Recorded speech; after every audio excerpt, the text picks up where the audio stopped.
একজন খুনি একটি খুন করতে চেয়েছিল, কিন্তু সে বুঝতে পারছিল না কিভাবে খুনটা করবে, কারণ সে একটি পারফেক্ট মার্ডার করতে চাইছিল। এই জন্য সে নানা সিরিয়াল দেখল, উপন্যাস পড়ল, ওটিটিতে সিনেমা দেখল, ক্রাইম সংক্রান্ত ডকুমেন্টারি আর শো দেখল। সে দীর্ঘ সময় ধরে শুধু রিসার্চ করল।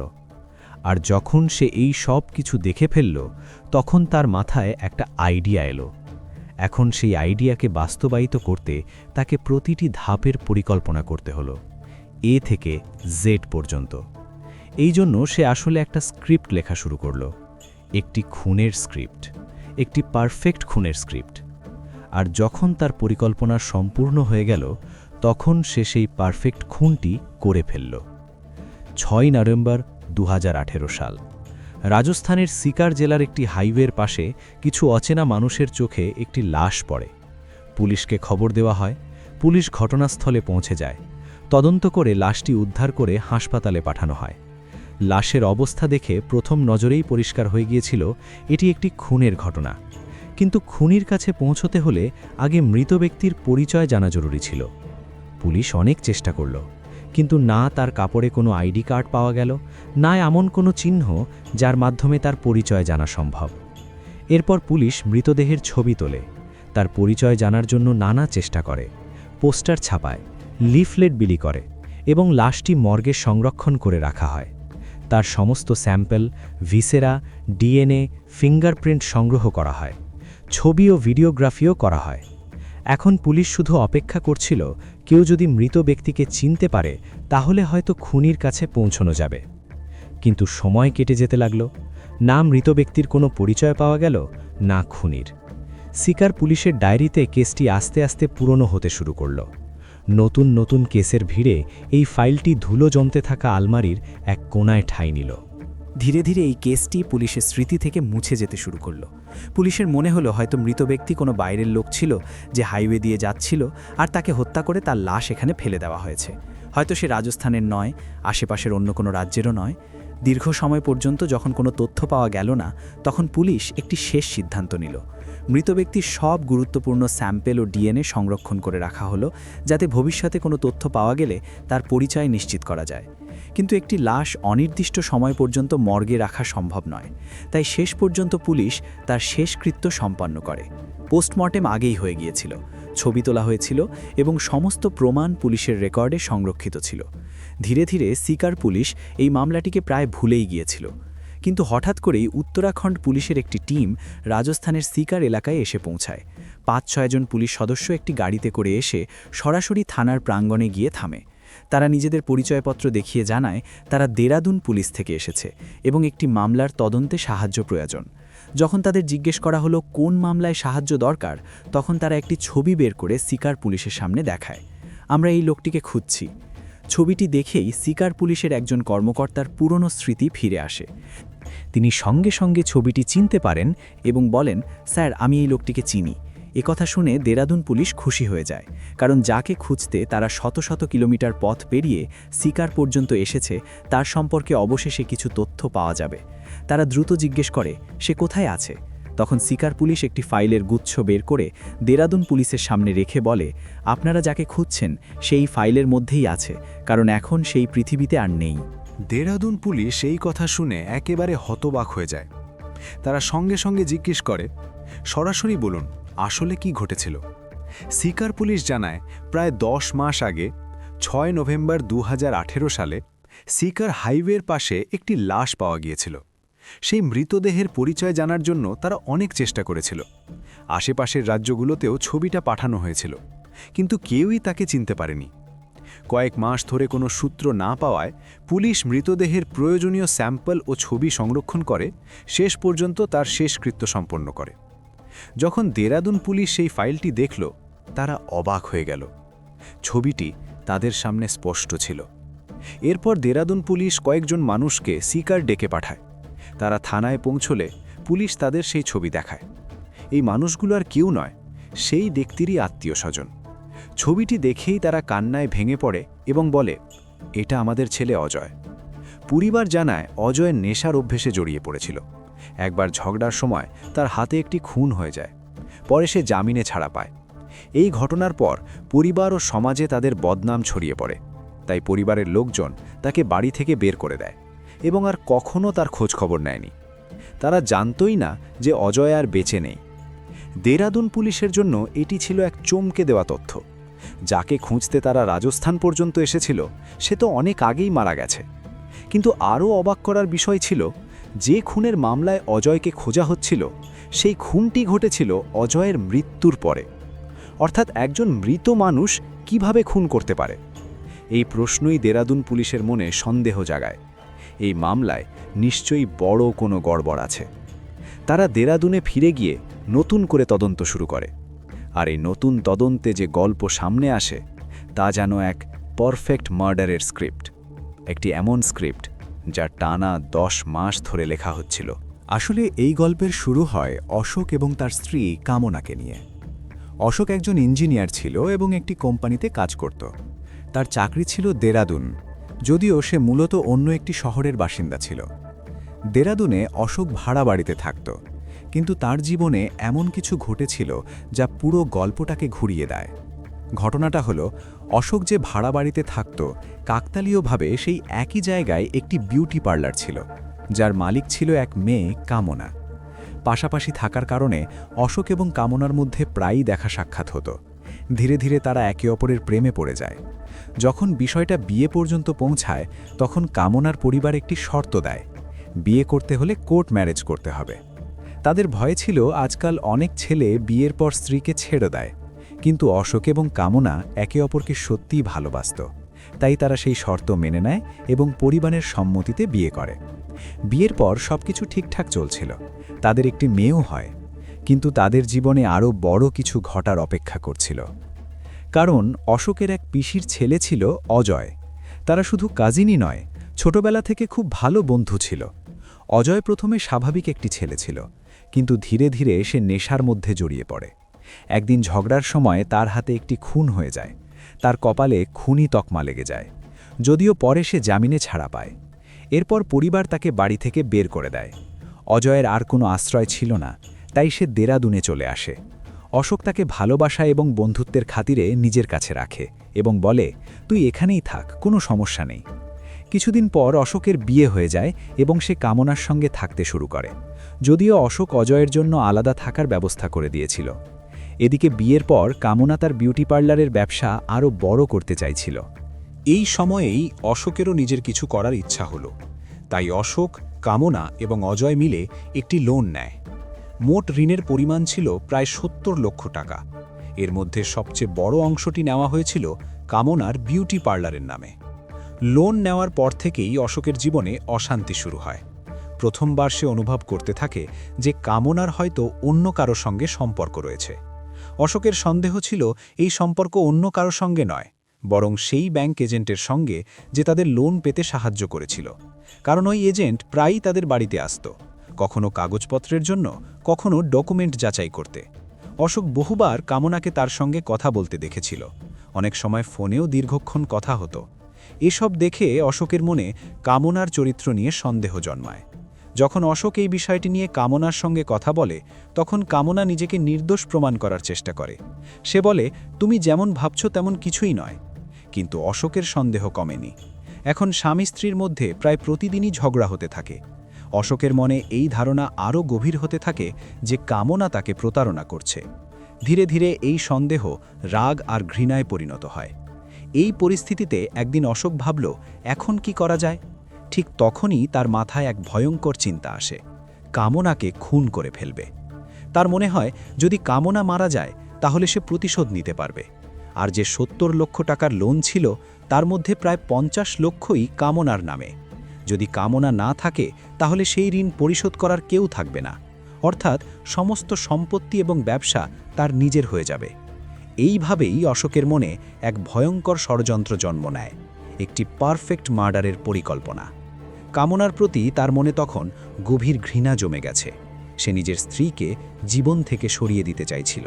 কিন্তু অশোক বুঝতে পারছিল না কিভাবে খুনটি করবে, কারণ সে কোনো পেশাদার অপরাধী ছিল না। সে আগে কখনো কোনো অপরাধ করেনি। তবুও সে দৃঢ়ভাবে একটি বিপজ্জনক পরিকল্পনা তৈরিতে লেগে পড়ে। এর জন্য সে অসংখ্য ক্রাইম মুভি দেখে, ওটিটি সিরিজ আর ক্রাইম শো একটার পর একটা দেখে, অনেক ক্রাইম উপন্যাস পড়ে। যেখান থেকেই যত আইডিয়া পাওয়া যায় সব সে সংগ্রহ করে। অবশেষে তার মাথায় একটি পারফেক্ট আইডিয়া আসে। এখন শুধু সেই আইডিয়াকে বাস্তবে রূপ দেওয়ান বাকি। অশোকের উদ্দেশ্য শুধু কামনাকে খুন করা ছিল না, তার আসল লক্ষ্য ছিল খুনের পর যেন পুলিশ অন্য কাউকে খুনি মনে করে। অর্থাৎ এমন একটি পরিকল্পনা করা যাতে সন্দেহ অশোকের ওপর না গিয়ে অন্য কারো ওপর পড়ে। এই জন্য সে প্রতিটি ধাপ খুব বিস্তারিতভাবে পরিকল্পনা করতে শুরু করে। যেমনভাবে কোনো ওয়েব সিরিজে প্রফেসর আগেই সবকিছু প্ল্যান করে রাখে, ঠিক তেমনভাবেই অশোক নিজেকে একজন প্রফেসর ভেবে প্রতিটি স্টেপ সাজাতে থাকে।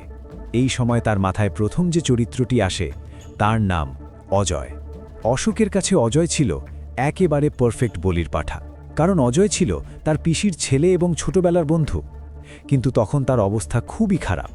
সে নেশায় ডুবে গিয়েছিল, ইতিমধ্যেই তার হাতে একটি খুন হয়ে গিয়েছিল এবং সেই কারণে পরিবার তাকে বাড়ি থেকে বের করে দিয়েছিল। ফলে তার খোঁজ নেওয়ার মতো কেউ ছিল না। অর্থাৎ অজয় যদি হঠাৎ নিখোঁজ হয়ে যায় বা মারা যায়, তবুও তাকে খুঁজতে কেউ এগিয়ে আসবে না। আসলে অজয়ের পরিবারের এটিই ছিল সবচেয়ে বড় ভুল। তাদের উচিত ছিল তাকে দূরে ঠেলে না দিয়ে ভালোবাসা দিয়ে সংশোধনের সুযোগ দেওয়া। হয়তো সে বদলে যেতে পারত। যাই হোক, অশোক তার পরিকল্পনার প্রথম গুটি খুঁজে পেয়ে গেছে। এখন পরবর্তী পদক্ষেপ ছিল অজয়কে নিজের ফাঁদে ফেলা। এই কারণে অশোক আবার অজয়ের সঙ্গে যোগাযোগ বাড়াতে শুরু করল। তারপর একদিন অশোক অজয়ের কাছে গিয়ে বলল, দেখ ভাই, এখন আমার বিয়ে হয়ে গেছে, তুই একা একা খাওয়া দাওয়া করতে কষ্ট পাচ্ছিস, কিছুদিন আমার বাড়িতে এসে থাক। অজয় প্রথমে একটু দ্বিধায় পড়েছিল, কিন্তু অশোকের জোড়াজুড়িতে শেষ পর্যন্ত রাজি হয়ে যায়। এরপর অজয় অশোক ও কামনার বাড়িতে এসে থাকতে শুরু করে। কিন্তু অজয় বাড়িতে আসতেই কামনা রেগে যায়। সে বলে, একজন খুনিকে বাড়িতে আনার কি দরকার ছিল? এই বিষয় নিয়ে বাড়িতে প্রায় প্রতিদিনই ঝগড়া হতে থাকে। তবুও অশোক জোর করে অজয়কে বাড়িতে রাখে, কারণ এই সবই ছিল তার পরিকল্পনার অংশ। এরপর পরিকল্পনা পরবর্তী ধাপে যাওয়ার সময় এলো, আর সেই ধাপে অজয়ের দরকার ছিল না। তাই অশোক অজয়কে বলল, এখন তুই নিজের জায়গায় ফিরে যা, কামনার তোকে নিয়ে সমস্যা হচ্ছে। অজয় ভেবেছিল অশোক তবুও তার খেয়াল রাখবে। এটা ছিল আগস্ট মাসের প্রথম সপ্তাহের ঘটনা। অজয় বাড়ি ছেড়ে চলে যায়। এখন অজয় আলাদা, অশোক আলাদা, আর তার স্ক্রিপ্ট পুরো প্রস্তুত। 2019 সালের আগস্ট মাসের চতুর্থ সপ্তাহ চলে এসেছে। 28 আগস্ট ছিল অশোকের জন্মদিন, আর এইবার জন্মদিন উদযাপন করার বদলে সে এক ভয়ঙ্কর খেলা খেলতে চলেছিল, একটি পারফেক্ট মার্ডার। অশোক নিজের জন্মদিনের এই দিনটাকেই তার পরিকল্পনার পরবর্তী ধাপের জন্য বেছে নিয়েছিল। সে অজয়ের সঙ্গে আরও 3 জন ঘনিষ্ঠ বন্ধুকে ডাকে। মোট 5 জন মিলে জন্মদিনের পার্টি শুরু হয়। রাত যত গভীর হতে থাকে ততই মদের আসর জমে ওঠে। হঠাৎ অশোক অজয়কে বলে, তুই অনেক ঘুরে বেরিয়েছিস, এসব আমার ভালো লাগে না। আমার স্ত্রী তোকে বাড়ি থেকে বের করে দিয়েছে, কিন্তু আমি তোর জন্য একটা ভালো চাকরির ব্যবস্থা করেছি। রাজস্থানের সিকারে একটা ভালো চাকরি আছে, আমি সব কথা বলে রেখেছি, তুই সেখানে চলে যা, 2 দিন পর জয়েন করে নিস। যদি পছন্দ না হয় আমাকে বলবি, আমি তোকে আমার ফিরিয়ে আনব। কারণ অজয় আগেও অনেকবার চাকরি খোঁজার চেষ্টা করেছিল, কিন্তু তার পুরনো অপরাধের রেকর্ড তার পথে বাধা হয়ে দাঁড়াত। তাই এবার যখন অশোক নিজে থেকে তার জন্য চাকরির ব্যবস্থা করল, অজয় খুব খুশি হয়ে গেল। অশোক বলল, আজই বের হয়ে যা, আমার বন্ধুরাও রাজস্থানের দিকে যাচ্ছে, তারা তোকে নামিয়ে দেবে। অজয়ের আর কি চাই, সে গাড়িতে উঠে পড়ল আর গাড়ি দেরাদুন থেকে সিকারের দিকে রওনা দিল। পার্টির সময় অজয়কে প্রচুর মদ খাওয়ানো হয়েছিল, কিন্তু সেটা শুধু নেশার জন্য ছিল না, তার পানীয়তে নেশা জাতীয় পদার্থ মেশানো হয়েছিল। পথে যখন সে পুরোপুরি অচেতন হয়ে পড়ে, তখন অশোকের 3 বন্ধু তাকে নির্মমভাবে মারধর করতে শুরু করে। এরপর তার গলা টিপে হত্যা করা হয়। তার লাশ সিকারের হাইওয়ের পাশে ফেলে দেওয়া হয়, এভাবে যাতে তার পরিচয় বোঝা না যায়। এরপর অশোকের বন্ধুরা ফিরে আসে এবং তাকে জানায় কাজ শেষ। এভাবে অশোকের পরিকল্পনার দ্বিতীয় ধাপও সম্পন্ন হয়ে যায়। এখন বাকি ছিল তার পারফেক্ট ক্রাইমের মাস্টার প্ল্যানের শেষ অংশ। আসলে অশোকের পুরো পরিকল্পনায় ছিল এমন, প্রথমে একটি ভুয়া খুনি তৈরি করা, তারপর যার খুন করতে হবে তার সঙ্গে সেই ভুয়া খুনির ঝামেলা তৈরি করা, আর আসল খুনের আগেই সেই ভুয়া খুনিকেই মেরে ফেলা, যাতে আসল খুনের পরে পুলিশ সেই ভুয়া খুনিকেই খুঁজতে থাকে। 29 আগস্ট 2019 ছিল আসল খুনের রাত। এবার লক্ষ্য কামনাকে হত্যা করা। রাত প্রায় 11:30 দেরাদুন পুলিশ কন্ট্রোল রুমে একটি ফোন আসে। বাড়ির মধ্যে গুলি চলেছে। পুলিশ দ্রুত ঘটনাস্থলে পৌঁছে যায়। সেখানে যে দৃশ্য তারা দেখে তা ছিল ভয়ঙ্কর। বিছানার ওপর কামনার নিথর দেহ পড়ে আছে। তার মাথায় গুলি করা হয়েছে। তার ছোট মেয়ে একই বিছানায় ঘুমিয়েছিল। অশোক পাশের ঘরে পড়েছিল। তার পেটের কাছে গুলি লেগেছিল, কিন্তু তা প্রাণঘাতী ছিল না। এখন পুলিশ তদন্ত শুরু করল, কারণ কামনা ইতিমধ্যেই মারা গেছে। শিশুটি কিছু বলতে পারছিল না, তাই একমাত্র প্রত্যক্ষ সাক্ষী ছিল অশোক। অশোক পুলিশের সামনে তার বয়ান দেয়। সে জানায়, রাত প্রায় 11:30। আমরা খাওয়া দাওয়া করে ঘুমানোর প্রস্তুতি নিচ্ছিলাম। হঠাৎ অজয় বাড়িতে ঢুকে পড়ে। সে খুব রাগান্বিত ছিল, কারণ আমার স্ত্রী তাকে বাড়ি থেকে বের করে দিয়েছিল। সে এই অপমান সহ্য করতে পারেনি, তাই সে কামনাকে গুলি করে মেরে ফেলে। আমি শব্দ শুনে রান্নাঘর থেকে দৌড়ে আসি, কিন্তু অজয় আমার ওপরও গুলি চালায়। আমি বাঁচার চেষ্টা করি, কিন্তু গুলি আমার পেটের কাছে লাগে। এরপর আমার আর কিছু মনে নেই।